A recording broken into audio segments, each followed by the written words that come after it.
আসসালামু আলাইকুম। Hello everyone, আপনারা সবাই কেমন আছেন? আশা করি ভালো আছেন। কাছে কিংবা দূরে যেখান থেকে আমার ভিডিও দেখছেন আপনাদেরকে জানাচ্ছি আন্তরিক ধন্যবাদ।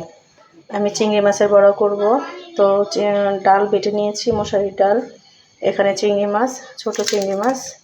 তো দিয়ে দিব কাঁচামরিচ কুচি, দিয়ে দিব পেঁয়াজ কুচি, দিয়ে দিব ধনিয়া পাতা কুচি, সাথে দিয়ে দিব জিরা বাটা, বেশি করেই দিব। জিরা বাটাটা খুব ভালো যায় এর সাথে। দিয়ে দিব পরিমাণ মতো লবণ,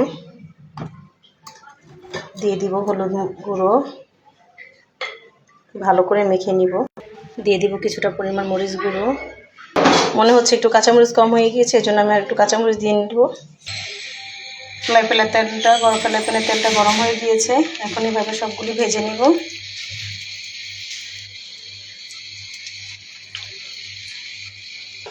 হয়ে গিয়েছে চিংড়ি মাছের বড়া। কতটা সুন্দর মুচমুচে হয়েছে, কতটা লোভনীয় হয়েছে। তো আজকে এই পর্যন্তই। আবার দেখা হবে নতুন একটা রান্নার রেসিপি নিয়ে। আল্লাহ হাফিজ।